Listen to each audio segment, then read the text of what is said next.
Out of the deserts of Arabia, a church was born.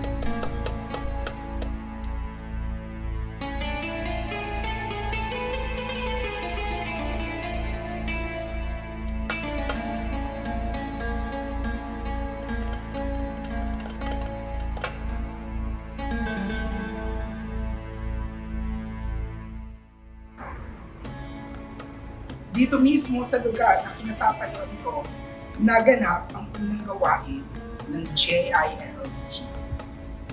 Ang ministeryo po ng 𝐉𝐈𝐍𝐈𝐒, ang church history nito ay ipinanganak ito sa Saudi Arabia noong 1983. Nagsimula lamang ito sa dalawang mag-asawa na si Brother Ber Sabangan at si Sister Estiling sa isang maliit na kwarto upang magkaroon ng tinatawag na Bible study. Yung Bible study na ito na sinimulan sa kanilang kwarto ay nagkaroon ng mga additional member dahil sa ang ating mga manggagawa na pinapadala ng Panginoon nung mga kapanahunan yon ay nagmumula pa sa Rabig.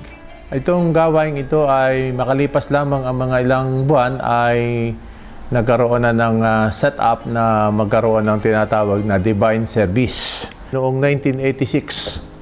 At ito pong mga workers na mga visitors na workers na pinapadala ng Panginoon ay inayos nila yung church, yung structure ng church. Nagtayo sila ng pastor, assistant pastor. At ang kauna-unahang pastor na talaga during that time, 1986, ay si Pastor Jerry Ortiz. At ang inyong lingkod, si Pastor Ding, ang assistant pastor, at saka si Pastor John Calvante. Kumilos po ang ating Panginoon, and now He established the organization of the church. At ako po yung unang naging pastor ng ating church. With me ay may mga associate pastor po tayo. Nandiyan po si Pastor Ding. That time, siya po yung ating bishop ngayon. Nandiyan din si Pastor Michael de los Reyes. At ganun din si Pastor Leo Sarto. Wala pa tayong pangalan noon at fellowship pa lang siya. At ang pangalan pa lang noon ay Jesus is Lord Fellowship. And one of our elders, that was Pastor Leno, decided to register that name dito po sa Pilipinas. But sad to say na yung pangalang yun ay may nakakuha na. So the body decided to change the name to Jesus is Lord Global Ministry, at yun po ang registered. Dahil sa lumalago na ho yung ating gawain, dumating din yung mga kapatid natin sa Rabig, brethren natin, headed by Pastor Jerry Nono.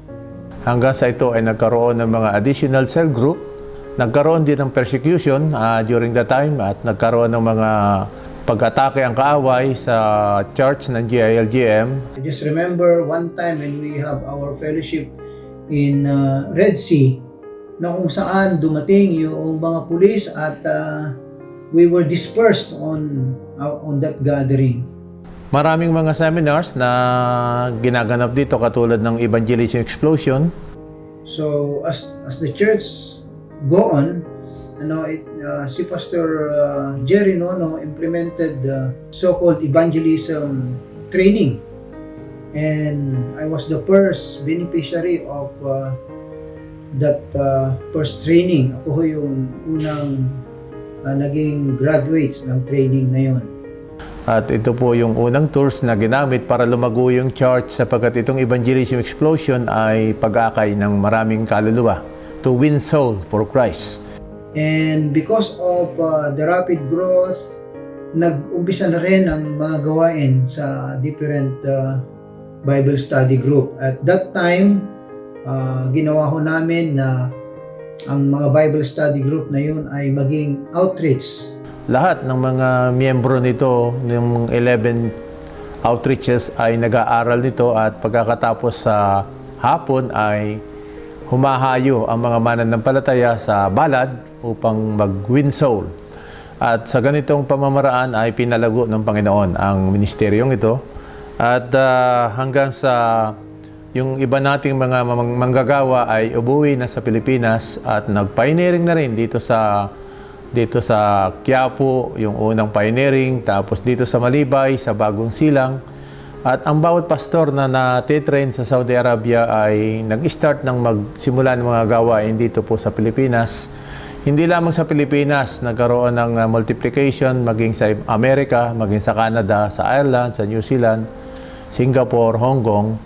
Ay yung mga kapatiran nagtatrabaho sa Saudi Arabia ay yung mga nurses at kahit na yung mga contract workers ay napapadpad sa ibang bansa ay sa biyaya ng Panginoon ay bukas na rin sila ng gawain.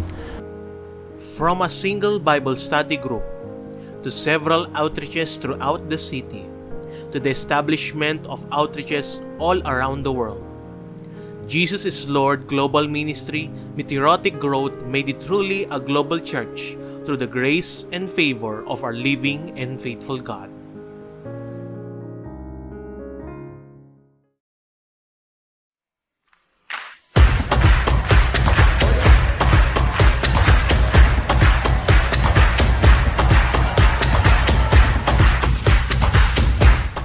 Join with me and discover the work of God in the 40 flourishing years of Jesus is Lord Global Ministry.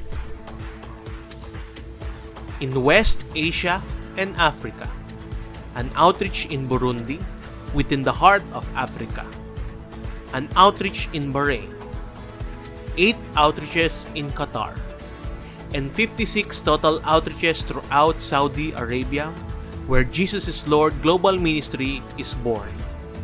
In Europe, an outreach in the United Kingdom, and 2 outreaches in Ireland.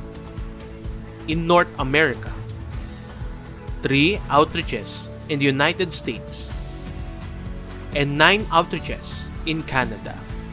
In Southeast Asia and Oceania, an outreach in New Zealand, an outreach in Singapore, 2 outreaches in Hong Kong, and finally, 126 total outreaches and numerous pioneering churches in the Philippine Islands.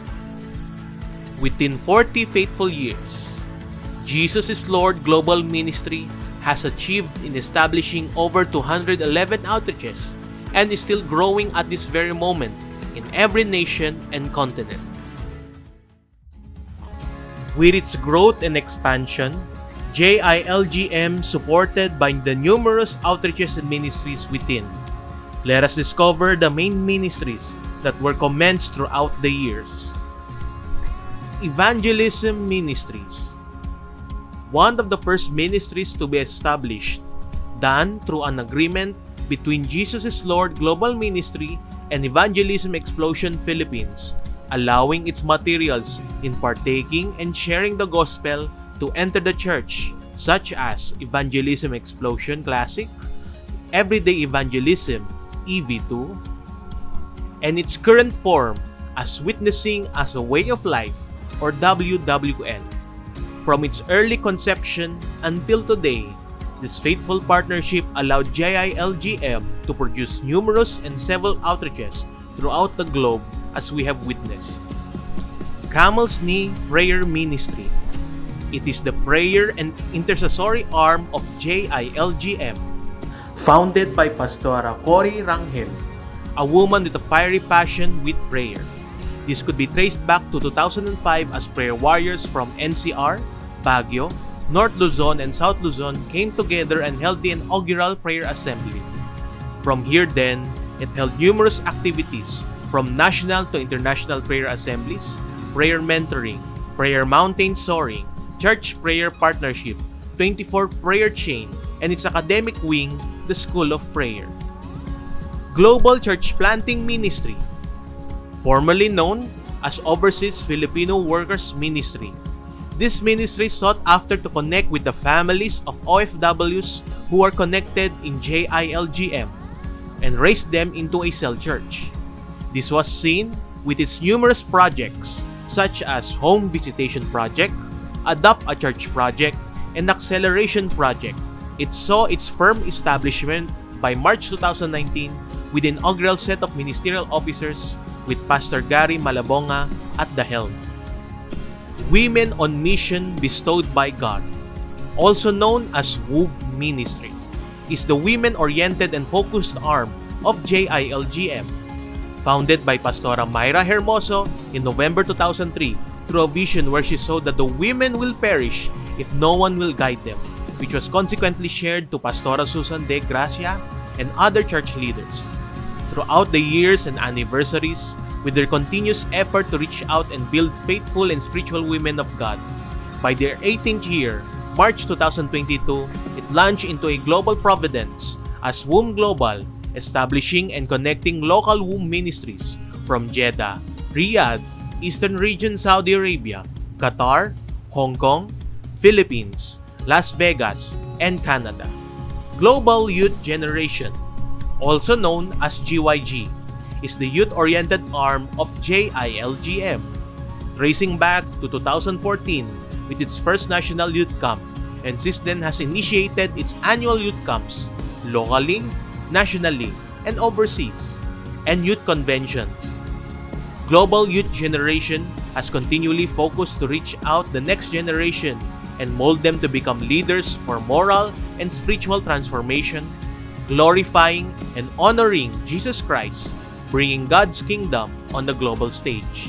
Begotten Son Theological Seminary, established in 2018, its founding was motivated to launch a Bible school within JILGM.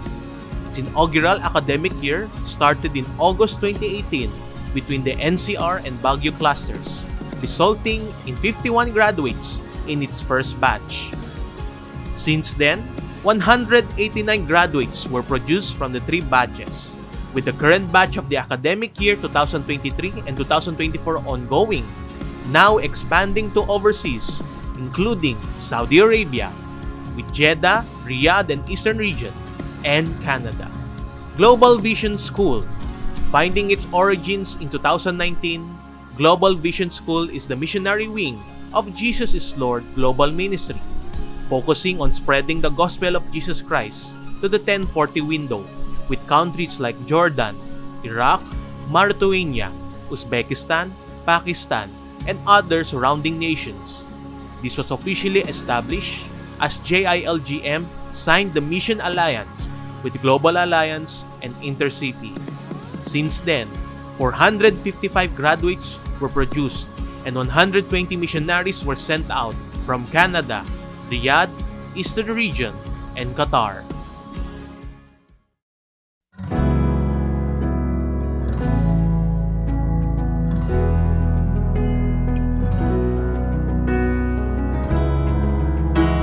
As we witness God's faithfulness, favor, and grace through the 40 years of JILGM, let us join together in enjoying God's promises as one body, as one church, and as one Jesus is Lord global ministry. Do just what you said, though the storms may come.